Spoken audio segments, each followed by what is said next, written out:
లోకేష్ గారిని deputy CM అన్నారో ఆ పార్టీకి ఆ పార్టీ యొక్క క్యాడరు లేకపోతే తెలుగుదేశం పార్టీ సంబంధించిన అభిమానులు ఆ పార్టీ కోసం పనిచేసిన వ్యక్తులు అదేవిధంగా ఎవరైతే ఈ తెలుగుదేశం పార్టీని రేపు భవిష్యత్తులో నడిపించాల్సిన ఇంకొక నాయకుడు లేడు కాబట్టి ఖచ్చితంగా లోకేష్ గారే ఉండాలనేది బలమైన వాయిస్ని తెలుగుదేశం పార్టీ వాళ్ళు వినిపించారు.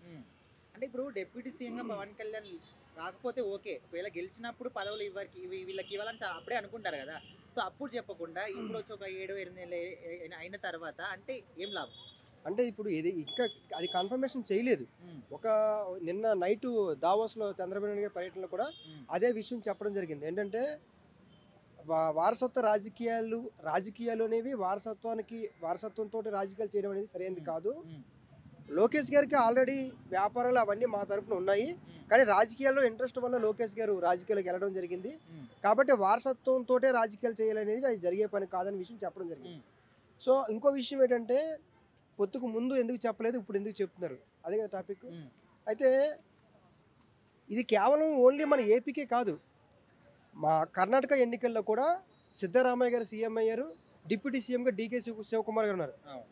అయితే డీకే శివకుమార్తో పాటు ఇంకో వ్యక్తిని కూడా డిప్యూటీ సీఎం చేస్తారని చెప్పారు, కానీ అలాగా చేయలేదు. డీకే శివకుమార్ ఒప్పుకోలేదు. మన తెలంగాణ ఎలక్షన్లో కూడా బట్టి విక్రమార్కతో పాటు సీతక్క గారిని కూడా డిప్యూటీ సీఎం చేస్తున్నారు, కానీ అక్కడ కూడా ఒప్పుకోలేదు. కాబట్టి ఏపీలో కూడా అదే ఏదైతే ఇప్పుడు ఒకవేళ నిజంగా మీరు అన్నట్టు డిప్యూటీ సీఎం లోకేష్ గారికి ఇచ్చారనుకో, జనసేన పార్టీ కార్యకర్తలు కావచ్చు లేకపోతే వాళ్ళు కావచ్చు మా పవన్ కళ్యాణ్కి ఉన్న ప్రియారిటీ వాల్యూ అనేది తగ్గిపోతుంది అన్న భయం ఉంది. ఇది ప్రాక్టికల్గా నిజం. జనసేన పార్టీ వాళ్ళు ఏం ఆలోచిస్తారు, డిప్యూటీ సీఎంగా పవన్ కళ్యాణ్ గారు ఉండాలి, సీఎంగా చంద్రబాబు నాయుడు ఉన్నారు. ఇప్పుడు చంద్రబాబు నాయుడు గారిని పవన్ కళ్యాణ్ గారిని పోల్చినప్పుడు పవన్ కళ్యాణ్ గారు చంద్రబాబు నాయుడు గారిని ముఖ్యమంత్రి ఉండాలని కోరుకుంటారు. ఇప్పుడు లోకేష్ గారిని అదేవిధంగా పవన్ కళ్యాణ్ని ఇద్దరిని కంపేర్ చేసినప్పుడు పబ్లిక్ ఖచ్చితంగా పవన్ కళ్యాణ్ గారిని ఎన్నుకుంటారు. అంటే ఇది కంపేరింగ్ అనేది ఇద్దరు వ్యక్తులతో చేసే కంపేరింగ్ అనేది అలా ఉంటుంది. కాబట్టి చంద్రబాబు నాయుడు గారిని ఎలాగైతే మన పవన్ కళ్యాణ్ గారు గౌరవిస్తున్నారో అలాగే లోకేష్ గారు కూడా పవన్ కళ్యాణ్ గారిని గౌరవించాలి. పొత్తుల యొక్క ఏదైతే పొత్తుల ధర్మం ఉందో ఆ ధర్మం అనేది పవన్ కళ్యాణ్ గారు బ్యాలెన్స్ అవుట్ చేయకూడదు, టీడీపీ వాళ్ళు బ్యాలెన్స్ అవుట్ చేయకూడదు. ఎందుకంటే 2024 ఎన్నికలు అనేవి ఏపీ స్టేట్కి చాలా ఎమోషనల్, చాలా క్లిష్టమైన పరిస్థితుల్లో ఈ 2024 ఎన్నికలు జరిగాయి. కాబట్టి పొత్తు ధర్మాన్ని ఎవరు విస్మరించకూడదు. ఆ పొత్తు ధర్మం ఏంటనేది మనకు బయట చెప్పలేదు, కానీ ఎలక్షన్స్ ముందు కూడా మనం చెప్పాం, ఎలక్షన్ ఏదైతే పొత్తు ఉంటుందో అది పవర్ షేరింగ్ ఉంటుంది. కాబట్టి సీఎంగా చంద్రబాబు నాయుడు గారు ఉన్నారు, డిప్యూటీ సీఎంగా పవన్ కళ్యాణ్ ఉన్నారు. ఇంతవరకు ప్రశాంతంగానే ఉంది కదా. ఇది అనవసరంగా ఒకసారి లేపేసి అప్పుడే లోకేష్ గారు సీఎం అయిపోవాలి అంటే ఒక పార్టీ అధ్యక్షులుగా వాళ్ళు కోరుకోవడం అనేది తప్పులేదు. లోకేష్ గారిని తెలుగుదేశం పార్టీ వాళ్ళు కోరుకోవడం ఎటువంటి తప్పులేదు, కానీ ఇప్పుడే అవ్వాలి అంటే ఇప్పుడు ఆల్రెడీ ఏదైతే కేవలం తెలుగుదేశం పార్టీ వల్లనే ఇప్పుడు కూటమి అధికారంలో రాలేదు, పవన్ కళ్యాణ్ గారు కూడా ఉన్నారు కాబట్టి. సో అది అంత అంటే వన్ సైడ్ చేయాలనేది జరిగే పని కాదు. అంటే కళ్యాణ్ గారి కిందికి లాగడానికి టీడీపీలో ఉన్న లీడర్స్ అంటున్నారు అనుకోవచ్చు అన్న. అంటే కళ్యాణ్ గారు లాగడం అనేది కాదు, కానీ తెలుగుదేశం పార్టీకి ఒక లీడర్షిప్ అనేది ఇప్పుడు కావాలి. అయితే ఇప్పుడు లీడర్షిప్ చంద్రబాబు నాయుడు గారు ముఖ్యమంత్రిగా ఉన్నారు, రేపు భవిష్యత్తులో తెలుగుదేశం పార్టీని నడిపించే వ్యక్తులు కావాలి. సో మహాసేన రాజేష్ గారు మాట్లాడిన తర్వాత మిగతా వాళ్ళందరూ మాట్లాడారు, చాలా సీనియర్ లీడర్లే మాట్లాడారు. కాబట్టి అంటే మీరు అన్నట్టు కోరుకుండొచ్చు, ఇప్పుడు డౌన్ఫాల్ చేయాలని కోరుకోవచ్చు, కానీ అందరూ కోరుకోరు. ఎందుకంటే పవన్ కళ్యాణ్ వల్లనే కదా తెలుగుదేశం పార్టీ అధికారంలోకి రావడం జరిగింది. ఇది ఎవరిని అడిగినా ఇది వాస్తవం. అది ఎలాంటి క్లిష్ట పరిస్థితుల్లో కూడా పవన్ కళ్యాణ్ గారు బ్యాలెన్స్ అవుట్ కాకుండా వన్ సైడ్ రాష్ట్ర అభివృద్ధి కోసం, అదేవిధంగా ఏదైతే ఈ అలయన్స్ ఉందో టీడీపీ జనసేన బీజేపీ ఉందో బ్యాలెన్స్ అవుట్ కాకుండా కొన్ని సీట్లు తక్కువ ఇచ్చినా సరే ఒప్పుకొని రాష్ట్ర అభివృద్ధి కోసం రాజకీయపరమైన ఏ చిన్న తేడా రాకుండా ఉండాలని చాలా మెచ్యూర్డ్గా ఆలోచించే నిర్ణయం తీసుకున్నారు. కాబట్టి దీన్ని బ్యాలెన్స్ అవుట్ చేయడం లేకపోతే ఇంకో వ్యక్తిని చేయడం అనేది రాజకీయ పరంగా అది ఇంకా వేరే కాంట్రవర్సీ అయిపోయే అవకాశం ఉంటుంది. అంటే అపోజిషన్ పార్టీకి చాలా పెద్ద అవకాశం ఇచ్చినట్టు అవుతుంది. అంటే ఇప్పుడు ఈ ఇష్యూస్ వల్ల పార్టీలు ఏమన్నా విడిపోయే అవకాశం ఉందంటారా, చీలికలు వచ్చే అవకాశం ఉందంటారా? అంటే పార్టీలో చీలికలు అంటే కేడర్లో చీలికలు వచ్చే అవకాశం పొత్తులో 3 పార్టీల మధ్యలో అంటే ఇప్పుడే రావు. ఇవి ఖచ్చితంగా ఇప్పుడు ఏవైతే జరుగుతున్న అంశాలు ఉన్నాయో వాటిని ఖచ్చితంగా అందరూ మనసులో పెట్టుకునే అవకాశం ఉంటుంది. ఎందుకంటే ఇప్పుడు పవన్ కళ్యాణ్ మీద కొంచెం చేసిన వ్యాఖ్యలు, అదేవిధంగా లోకేష్ గారి మీద జనసేన పార్టీ వాళ్ళు చేసిన కొన్ని వ్యాఖ్యలు, ఇవన్నీ కూడా ఖచ్చితంగా రేపు వీళ్ళ యొక్క ఐక్యతని దెబ్బతీసే అవకాశాలు ఉంటాయి. ఖచ్చితంగా ఇప్పుడున్న బాండింగ్ అనేది కొంత గ్యాప్ ఇచ్చే అవకాశం ఉంటుంది. అది ఇప్పుడేం చెప్పలేము కానీ దీని ఎఫెక్ట్ అనేది ముందుకు ఉండొచ్చు. కొంతమంది చంద్రబాబు మైండ్ గేమ్ అంటారు దాన్ని. అంటే మీరు చెప్పింది కరెక్టే నేను అంటుంది. అంటే చంద్రబాబు గారు మైండ్ గేమ్ ఆడాలనుకుంటే ఇలాంటి ఇష్యూ ఒక తీసుకొస్తే ఖచ్చితంగా ఇంత పెద్ద ఇష్యూ అవుతుందని చంద్రబాబు నాయుడు గారికి కూడా తెలుసు కదా. సో ఇలాంటి సమయంలో అది మనం ఇప్పుడు ఏదైతే అలయన్స్ ఉందో దాన్ని డివైడ్ అవుతుంది, గొడవలు అవుతాయి అనే విషయం ఆయనకు తెలుసు. కాబట్టి దాన్ని మైండ్ గేమ్ ఆడుతున్నారని నేను అనుకోను. కానీ లోకేష్ గారు డిప్యూటీ సీఎం అవ్వాలని కోరుకోవచ్చు. కానీ ఆయన ఇదంతా చేశాడంటే అది చేశారని నేను అనుకోను. మురళి నా పేరు. ఇప్పుడు ఆంధ్రాలో లోకేష్ డిప్యూటీ సీఎం ఇవ్వాలని చాలా మంది టీడీపీ శ్రేణులు దాని మీద మీ అభిప్రాయం? ఆ, అంటే లోకేష్కు డిప్యూటీ సీఎం ఇవ్వాలని ఆయన డిమాండ్ చేస్తున్నారు, ఆయన కార్యకర్తలు డిమాండ్ చేస్తున్నారు. కార్యకర్తలు లీడర్లు కూడా డిమాండ్ చేస్తున్నారు. చంద్రబాబు పక్కన ఉన్న కనుక డిమాండ్ చేసి మాట్లాడుతున్నారు. అవునా? ఎవరైనా ఏదైనా వాళ్ళ స్వయం లబ్ధి లేని ఏది మాట్లాడరు. టీడీపీలో వారి పదవుల కోసము, పదవుల ఉనికిడి కోసము, దానిని కాపాడడం కోసము ఇట్లాంటి 4 మాటలు మాట్లాడితే, ఇట్లాంటి టీవీ కెమెరాల ముందు పడతా మనం 4 మాటలు మాట్లాడుతుంటారు. అవన్నీ ఏం పట్టించుకోవద్దు. చంద్రబాబు మాస్టర్ ప్లాన్ అంటారు దీనికి అనుకున్నది. నాకు తెలిసి చంద్రబాబు నాయుడు గారు ఇప్పుడు అమరావతిని ఏ విధంగా డెవలప్ చేయాలనే దాంట్లో మాస్టర్ మైండ్ పెట్టింటారు. ఇలాంటి చీప్గా డిప్యూటీ సీఎం పదవి కొడుకు ఇవ్వాలనే ఆలోచనలో మాస్టర్ మైండ్ ఏం పెట్టింటారని నేను అనుకోవడం లేదు. పార్టీ భవిష్యత్తు కూడా ఇంపార్టెంట్ కదా చంద్రబాబు. ఖచ్చితంగా ఎటువంటి పరిస్థితుల్లో పార్టీ భవిష్యత్తు ఇంపార్టెంటే. అందులో భాగంగానే ఇప్పుడు పవన్ కళ్యాణ్ గారు లేకుంటే ఆ పార్టీ నిలబడేది కాదు కదా. అది కూడా మైండ్లో ఉంటుంది కదా చంద్రబాబు నాయుడు గారికి. పవన్ కళ్యాణ్ పేరు వస్తుందని వీళ్ళు చేస్తారు. ఇప్పుడు పవన్ కళ్యాణ్ గారికి పేరు అనేది ఇప్పుడు కొత్తగా ఏం లేదు. ఇప్పుడు ఒక రాజకీయ నాయకుడు వస్తే ఎంతమంది జనాలు వస్తారో అందరికి దానికి ట్రిపుల్ వస్తారు. పవన్ కళ్యాణ్ గారు వస్తే అందరు చెప్పే విషయమే పదవులే ఆయనకు అలంకారం అంటారు.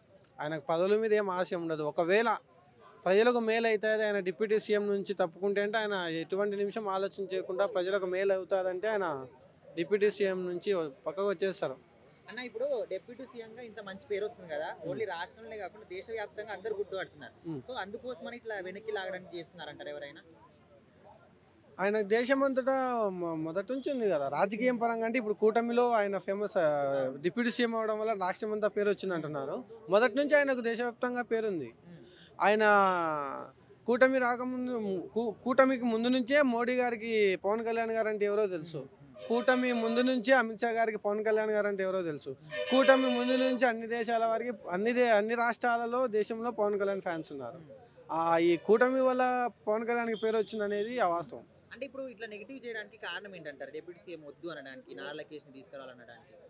అంటే నా ఆలోచన ఏంటంటే కూటమి స్టార్టింగ్లో ఏదైనా వాళ్ళు చెప్పినవి సూపర్ 6 కావచ్చు, ఇవి ఉంటాయి కదా, ఇలాంటివి చెయ్యండి అని అడుగుతారా?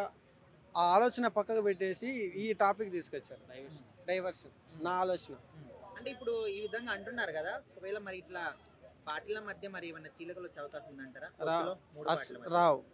ఒకవేళ వచ్చిందంటే నెక్స్ట్ జగన్ వచ్చేస్తాడు. జగన్ వచ్చేసాడంటే ఏమైతే తెలుసు కదా. ఆల్రెడీ ఇట్లా మాట్లాడడం వల్ల వాళ్ళకి ఒక ఛాన్స్ దొరికిందని చాలా మంది అంటున్నారు. అవును ఛాన్స్ వచ్చిందంటే నెక్స్ట్ జగన్ వస్తాడు. నెక్స్ట్ జగన్ వచ్చాడంటే మళ్ళీ బూమ్ బూమ్ బీర్లు వస్తాయి. దాంతోపాటు మళ్ళీ ఒకటి ఏదైనా గవర్నమెంట్ తాకట్టు పెట్టాల్సి వస్తుంది. గవర్నమెంట్ తాకట్టు పెట్టడంతో పాటు ఇంకా వచ్చేసి ప్రతి ఒక్కటి వస్తు రేట్లు పెరిగిపోతాయి. కరెంటు ఛార్జీలు పెరిగిపోతాయి. ఒక ఫ్రీడమ్ ఆయిల్ 95 రూపాయలు ఉండే ఫ్రీడమ్ ఆయిల్ 150కి వెళ్ళిపోతుంది. మధ్యతరగతి ఒక కూలీ చేసుకునేటానికి ఇవన్నీ ఇబ్బంది పడతాయి. కాబట్టి వీళ్ళు ఏం కొట్లాడుకునే జగన్ కంటే 100కి 100 రూపాయలు బెస్ట్. కాబట్టి చిన్న మిస్టేక్లు ఏమున్నా కూడా దాన్ని మనమే సర్ది చేయాలి. తప్పు పట్టకుండా సర్ది చేసి ఇంకోసారి ఆ ప్రభుత్వం రాకుండా ఈ ప్రభుత్వం నిలబెట్టుకోవాల్సిన బాధ్యత మనకుంది. ఇప్పుడు డిప్యూటీ సీఎం గా ఉంటేనే ఇంత మంచి పేరు సంపాదిస్తున్నాడు కదా, ఒకవేళ సీఎం అవుతే ఇంకెట్లా ఉంటుంది? ఇప్పుడు అది మనం చెప్పేది కాదు అన్న, అది కాలం నిర్ణయిస్తుంది. మనం చేసే మంచి పనులు నిర్ణయిస్తాయి, ప్రజల ఆలోచనలు నిర్ణయిస్తాయి. అంతేగాని టీడీపీలో నలుగురు కార్యకర్తలు లోకేష్ సీఎం చేయాలంటే సీఎం కాడు లోకేష్. అలాగే జనసేన పార్టీలో కార్యకర్తలు నలుగురు పవన్ కళ్యాణ్ సీఎం చేయాలంటే సీఎం కాలేడు పవన్ కళ్యాణ్. ప్రజాప్రతినిధులు ప్రజల కోసం ఎవరైతే ఆలోచన చేస్తారో వారు ప్రజల ఆలోచనలో ఉంటారు. ఆ ఆలోచనే ఓటు వేసేటప్పుడు ఎవరికి వేయాలని నిర్ణయిస్తారు. జస్ట్ వెయిట్, ఎవరు మంచి చేస్తారు, ప్రజల మైండ్లో ఎవరు ఉన్నారు అనేది చూడాలి మనం. 2029 సీఎం ఎవరు అనుకుంటారు? నారా లోకేషా, పవన్ కళ్యాణ్? నెక్స్ట్ 2029 ఏమో మనకు చంద్రన్ ఉన్నాడు కదా, నెక్స్ట్ రిటైర్మెంట్ అవుతుంది, ఏజ్ అయిపోతుంది, దాని తర్వాత సీఎం ఇద్దరిట్లో ఎవరు అనుకుంటారు? ఏ చెప్పేదే ఉంది పవన్ కళ్యాణ్. ఎందుకంటే చూస్తున్నాం ఆయన ఆయన ఎలా వివరిస్తున్నాడో చూస్తున్నాం. ఆయన కూటమిలో ఆయన డిప్యూటీ సీఎం కాకముందు, కనీసం ఆయన ఎమ్మెల్యే గెలిచకముందు ఆయన భాష, ఆయన పదజాలం ఎలా ఉండేది, ఇప్పుడు డిప్యూటీ సీఎం అయ్యాక ఆయన ఎలా మాట్లాడుతున్నాడు, ఏ విధంగా మాట్లాడుతున్నారు ప్రజలు. ఒక సీట్లు వచ్చి మీరే సీఎం కావాలనుకుంటే 130 సీట్లు వచ్చిన వాళ్ళే అంటే ఎవరినో మన మన చరిత్ర ఉంది, ఎవరినో తొక్కడానికి ఒక అడుగు చాలని చక్రవర్తిని అడుగుతాడు చూడు, ఒక అడుగు భూమికి చాలు నాకంటే, సరే అడుగు తీసుకుంటాడు. ఆయన తల మీద నొక్కి మొత్తం స్పాయిల్ చేసేస్తాడు. అట్టా జగన్ ప్రభుత్వం స్పాయిల్ కావాలంటే 21 సీట్లైనా ఓకే, ఒక సీటైనా ఒకటి. జగన్ ప్రభుత్వం పోవాలా, పోయింది సార్. Thank you. ఇవ్వలేదు అంటే గిట్ట ఇప్పుడు స్టార్ట్ అవుతున్నాయి, కొన్ని పథకాలు అయితే ఇప్పుడు స్టార్ట్ అవుతున్నాయి, చేస్తున్నారు, మెరుగైతే చేస్తున్నారు. ఇక్కడ ఫ్రీ బస్ ఇంకా డౌట్లోనే ఉంది. ఆటో డ్రైవర్లు గొడవ చూసి ఫ్రీ బస్ వెళ్ళిపోవడం అనుకుంటున్నారా? అవుతుంది, అది బెస్ట్. అది కొట్టుకునేది మేలు. ఇప్పుడు కర్ణాటకలో చాలా మంది అట్లాగే కొట్టుకుంటున్నారు లేడీస్. ప్రామిస్ చేశారు కదా. ప్రామిస్ చేస్తున్నారా అంటే ఇప్పుడు వాళ్ళు కానీ బడ్జెట్ చూసుకోవాలి కదా. చేసినారు, ప్రమాణం అయితే చేసినారు, వాళ్ళు ప్రామిస్ చేసినారు. అది బడ్జెట్ చూసుకుని ఏమన్నా మళ్ళీ ఏమన్నా చేస్తాము శాంక్షన్. ఆటో డ్రైవర్కు ప్రాబ్లం అంటున్నారు, ఇవ్వకపోతే లేడీస్ లేట్ అవుతుంది కదా. కొన్ని రోజులు అయితే అన్ని మర్చిపోతారు. అదే ఉంది మనం. అంటే అప్పుడు అది తప్పు కదా, అసలు ప్రామిస్ చేసిన ప్రామిస్ ఇవ్వకపోతే తప్పు కదా. ఇప్పుడు కొన్ని రోజులు అయితే కేసీఆర్ అని మర్చిపోతారు, కొన్ని రోజులు అయితే చంద్రబాబు నాయుడు మర్చిపోతారు. అంతే, పథకాలు కానీ మర్చిపోతాం మనం. ఎందుకంటే దేవుడు వరం ఇచ్చింది మనిషికి, అదే వరం మరుపు. అంటే ఈ 5 సంవత్సరాల తర్వాత ఆంధ్రప్రదేశ్ ఏ స్టేజ్లో ఉంటుంది అంటున్నారు? అమరావతి పూర్తవుతుంది అంటే అప్పటికంటే కొద్ది బెటర్ ఉండొచ్చు. ఇప్పుడు ఎక్కడైనా ఇప్పుడు కానీ ల్యాండ్లు ఇప్పుడు పెరిగినాయి. ఇప్పుడు జాబ్ సైడ్ కానీ బాగా ఇప్పుడు విశాఖపట్నం మొత్తం డెవలప్ అవుతుంది. ఇప్పుడు మాది కానీ రాయలసీమ అనంతపురం సైడ్ కానీ కొద్దిగా డెవలప్ అవుతుంది. అప్పుడైతే జస్ట్ ఇట్లా రోడ్లో కానీ ప్యాచ్ వర్క్ అని వెళ్ళే వచ్చిన ఒక 3 నెలలకే ప్యాచ్ వర్క్ స్టార్ట్ అయింది. ప్యాచ్ వర్క్ కంప్లీట్ అయిపోతుంది. ఎక్కడ రోడ్లు ఉంటే అక్కడ ప్యాచ్ వర్క్ చేస్తున్నారు, వాళ్ళు బాగానే చేస్తున్నారు మొత్తానికి కదా. మళ్ళీ దావోస్ వెళ్ళారు కదా, దావోస్ వెళ్ళారు, ₹1 తేలదని చెప్పి అప్పుడే ప్రచారం కోసం వెళ్ళారని వైసీపీ వాళ్ళు అంటున్నారు. మనం అనుకుంటే ఇప్పుడు షోరూమ్ పోతాం, అవి కొనాలి ఇవి కొనాలి అనుకుంటాము, అన్నీ కావు కదా. అది అంతే మరి. అంటే అక్కడికి వెళ్ళి ఆయన ప్రయత్నం అయితే చేస్తున్నాడు కదా. ప్రయత్నం అయితే చేస్తున్నారు. ఆయన ప్రయత్నం ఆయన చేస్తున్నాడు, తేవాలా చేయాలా అని ఆయన ప్రయత్నం ఆయన చేస్తున్నాడు. ఇంకా లాస్ట్గా చెప్పండి, నారా లొకేషన్ బుక్ చేయాలా? అది మీరే చెప్పాలా, మీరే చెప్పాలి. అది మీకే క్వశ్చన్ వేస్తున్నాను మీకు. అలానే కాదు, అసలు అంటే జరిగింది కదా ఆల్ నాయకులు అవును అన్నారు. అంటే అవసరమా లేదా? మనం ఎన్ని మాట్లాడుకున్నా వాళ్ళు చేసే వాళ్ళ పని వాళ్ళు చేసుకుంటూ వెళ్ళిపోతారు. అంటే వానికి ఇస్తే మంచిదా కాదా అని ఇప్పుడు ఆల్రెడీ ఒకరు డిసైడ్ అయిపోయినా కదా. పవన్ కళ్యాణ్ డిసైడ్ అయిపోయినాడు, ఆయన పని ఆయనకు సక్రమంగా చేసుకుని పోతున్నాడు. ఎవరికి ఇబ్బంది పెట్టడం లేదు. ఆయన ఎట్లా చేస్తున్నాడు అంటే పని రకంగా పనినే చూస్తున్నాడు ఆయన. ఇది నేను నా బాధ్యత ఏమి, నా బాధ్యత డిప్యూటీ సీఎం, నా బాధ్యత నేను కంట్రోల్ చేసుకోవాలా, నా బాధ్యత ప్రకారంగా నేను చేస్తూ వెళ్ళిపోవాలా, ప్రజల్లో ఆదరణ పొందాలా, ప్రజల్లో ఇంకోసారి నేను రావాలా అన్నట్లు చేసుకుంటూ పోతున్నాను ఆయన. 29లో లోకేష్ అయ్యే అవకాశం ఉంది, సీఎం పవన్ కళ్యాణ్ ఇచ్చే అవకాశం కూటమి తరఫున. ఇప్పుడు నాకంటే యూత్ నువ్వు చెప్పాలా, ఆ మాట మీరు చెప్పాలా, నాకంటే యూత్ కానీ మీరు చెప్పాలా. నాకైతే ప్రజలే చెప్తారు అప్పుడు. ఓకే. ఎవరైనా ఒక ప్రైమ్ మినిస్టర్ కలిసిన తర్వాత అక్కడ ఏం జరుగుతుంది, ఏంది, నేను పలానా ప్రాజెక్టు తెచ్చాను అనేది చెప్పాలా. ఏ రోజైనా మీకు చెప్పినాడు? లేదు. అంటే జగన్ గారికి అవగాహన లేదు, అతను కేసుల కోసమే పోతున్నాడు తప్ప అతనికి అవగాహన అనేది లేదు. కానీ లోకేష్ గారికి ప్రతి దాని మీద ఒక అవగాహన ఉంది. వాళ్ళ నాన్నగారి దగ్గర నుంచి పునికి పుచ్చుకున్నట్టు ఉన్నాడు, ప్లస్ సబ్జెక్ట్ అవగాహన చేసుకున్నాడు కాబట్టి అతను టాప్ అండి. అతను కాబోయే సీఎం అయినా ఆశ్చర్యపోతుంది. అంటే ఇప్పుడు ఈ విషయాలన్నీ కూడా వేరే పార్టీ వాళ్ళు కాకుండా టీడీపీ వాళ్ళే అంటున్నారు. ఇప్పుడు మరి వీళ్ళ ఇవి అన్న మాటల వల్ల పార్టీలో చీలకలు వచ్చే అవకాశం ఉందంటారా? ఒక రకంగా చాలా తప్పండి. ఎందుకంటే చంద్రబాబు నాయుడు గారిని వాళ్ళ అధిష్టానాన్ని వాళ్ళ నిర్ణయాన్ని తీసుకుని వాళ్ళు మాట్లాడాలా. కానీ చంద్రబాబు నాయుడు గారు మటుకు ఏ రోజు కూడా ఈ విషయాలు చెప్పలేదు. మొన్ననే అక్షింతలు కూడా వేసినాడు, ఈ విషయం గురించి పులి స్టాప్ పెట్టమని చెప్పినారు. కాబట్టి మన ట్రాఫిక్ తప్ప ఇవన్నీ ఏం లేదు. నాకు తెలిసి ఇవేమి ఉండదండి. ఈ పీరియడ్ వరకు అయితే ఏమి ఉండదు. డిప్యూటీ సీఎంగా అంటే అతను ఈరోజు చూడండి, శ్రీకాకుళం ఆ ఏరియా పోతే మంచి మంచి రోడ్లు ఉన్నాయి. ఈరోజు అదంతా పవన్ కళ్యాణ్ గారు చేసిన కృషే కదా. కాబట్టి డిప్యూటీ సీఎంగా ఉండాలా. పవన్ కళ్యాణ్ గారు కూడా సీఎం అయ్యే అర్హతలు ఉన్నాయండి. కాకపోతే పవన్ కళ్యాణ్ గారు ఇంకొద్ది కాలం రాజకీయాల్లో చంద్రబాబు నాయుడు గారిని అనుసరించి చంద్రబాబు నాయుడు గారు ఏ విధంగా పరిపాలిస్తున్నారని తెలుసుకున్న తర్వాత అతను కూడా పోటీ పడినా ఆశ్చర్యపోలేదు. కానీ ఈ పీరియడ్ వరకు ఇలాగే కొనసాగడం అనేది అంటే మంచిది. డిప్యూటీ సీఎంగా పవన్ కళ్యాణ్ గారికి మంచి పేరు వస్తుందని కొంతమంది కావాలని ఈ విధంగా చేస్తున్నారు అంటున్నారు. ఒక రకంగా చెప్పాలంటే అసలు వీళ్ళు మంత్రులు కానీ వాళ్ళు కానీ మాట్లాడడం కూడా కరెక్ట్ కాదండి, కాదు. ఎందుకంటే చంద్రబాబు నాయుడు గారు మాట్లాడితే అది కరెక్ట్, కానీ వీళ్ళు ఆ విధంగా మాట్లాడి ఉన్నందువల్ల కూటమికి కూడా కొద్దిగా ఎఫెక్ట్ అనేది ఉంటుంది, ఖచ్చితంగా ఉంటుంది. ప్రజల్లో అసలు ఆ విధమైన భావన రాకూడదు. ఇప్పుడు నాకు తెలిసి ఏంటంటే వీళ్ళందరూ కలిసి పని చేస్తున్నారు. ఈరోజు దావోస్ పోయినారు, దావోస్ పోయిన ఏ రోజైనా జగన్ గవర్నమెంట్ దావోస్ పోయినారండి, చలి డిగ్రీలు ఆ డిగ్రీలు ఈ డిగ్రీలు అని కూర్చున్నారు. కానీ చంద్రబాబు నాయుడు గారు ఎంత కష్టపడుతున్నారు, లోకేష్ గారిని తీసుకుని పోతున్నారు, ప్రాజెక్టుల గురించి ఉంటున్నారు, బిల్ క్లింటన్ కలిశారని కూడా వచ్చింది. అది ఎంతవరకు నిజమో కూడా నాకు తెలియదు. కానీ అందరినీ పారిశ్రామికవేత్తలను అందరినీ కలుస్తున్నారు. కానీ నాకుండే ఒకటి అవగాహన ఏంటంటే రేపు మళ్ళీ జగన్ గారు వస్తే ఏంది పరిస్థితి ఏంది అనేది కూడా ప్రజల్లో ఉంది. రేపు జగన్ అనే వ్యక్తి రాకూడదు అనేది ఆంధ్రప్రదేశ్ పౌరుడిగా నాకు ఏంటంటే ఆంధ్రప్రదేశ్ సుభిక్షంగా ఉండాలంటే జగన్ గారు రాకూడదు, చంద్రబాబు నాయుడు నాయకత్వంలో ఉండాలి. పవన్ కళ్యాణ్ కూడా చంద్రబాబు నాయుడు ఉండేటటువంటి విజన్ని అర్థం చేసుకుని అతను కూడా అవగాహన చేసుకుని రాబోయే కాలంలో అతను కూడా సీఎం స్థాయికి రావాలని. అయితే ఇప్పుడు డిప్యూటీ సీఎం ఉంటేనే ఇంత మంచి అభివృద్ధి చేస్తున్నాడు కదా, ఒకవేళ సీఎం అవుతే ఇంకెట్లా ఉంటుంది? చాలా బాగుంటుంది, అందులో ఏం లేదండి, చాలా బాగుంటుంది. కాకపోతే ఏంటంటే ఇంకా ఆర్థిక వ్యవస్థ మీద ఇంకా వీటి మీద అతనికి పూర్తిగా అయితే అవగాహన అయితే లేదు. కానీ లోకేష్ గారికి ఉందండి, లోకేష్ గారికి ఉంది, సబ్జెక్ట్ ఉంది. మీరు ఎవరితోనైనా పోయి మాట్లాడేటప్పుడు ఏదైనా ఒక సబ్జెక్టు గురించి, ఒక ఉన్నత విద్య గురించి కానీ, ఒక ఐటీ రంగం గురించి కానీ, ఒక పారిశ్రామిక రంగం గురించి కానీ, ఒక వ్యవసాయ రంగం గురించి కానీ వాళ్ళు మాట్లాడినప్పుడు క్షుణ్ణంగా అక్కడికక్కడే ఇది ఈ లోపం ఉంది, జగన్ గారి వల్ల ఇది లోపం ఈ రకంగా ఉన్నందువల్ల మేము ఇచ్చిన హామీలు నెరవేర్చలేకపోతున్నాము, కానీ భవిష్యత్తులో ఇవన్నీ నేను చేస్తామన్నారు. మీకు ఇంకోటి ఉండి విశాఖ ఉక్కు పరిశ్రమకు కూడా గ్రాంట్ చేసుకొచ్చారు. ఐటీ పరిశ్రమ నుంచి ఈరోజు దావోస్లో బ్రహ్మాండంగా కూర్చున్నారు. రేపు ఎన్ని వేల మంది ఉద్యోగాలు వస్తాయి మీరు ఒకసారి ఆలోచించండి. ఇంకోటి ఏంటంటే తెలంగాణకు ఆంధ్రాకు ఉండేటువంటి డిఫరెన్స్ ఏంటంటే ఈరోజు తెలంగాణ అభివృద్ధి చెందిన స్టేట్, కానీ ఆంధ్రప్రదేశ్ ఇంకా అభివృద్ధి చెందడానికి అవకాశం ఉంది. ఏంటంటే ఏ రోజైనా ఏ స్టేట్ అయినా భారతదేశంలో డెవలప్ కావాలంటే సముద్ర మార్గం ఉండేది డెవలప్ అవుతుంది. ఈ రోజు మనకి అది బ్రహ్మాండంగా ఉంది. కాబట్టి చంద్రబాబు నాయుడు విజను, పవన్ కళ్యాణ్ ధైర్యము, ఒక ఇది లోకేష్ గారి ఉంటే ఖచ్చితంగా ఈ మూడు కూటములు అక్కడ ఏంటంటే ఈరోజు మీరు చూశారు నితీష్ కుమార్ గారు కూడా మోడీ గారిని వ్యతిరేకించి బయటకు వస్తున్నాడు. ఇప్పుడు ఏంటంటే చంద్రబాబు నాయుడు గారిని ఆశ్రయం ఉండాలి, తప్పదు.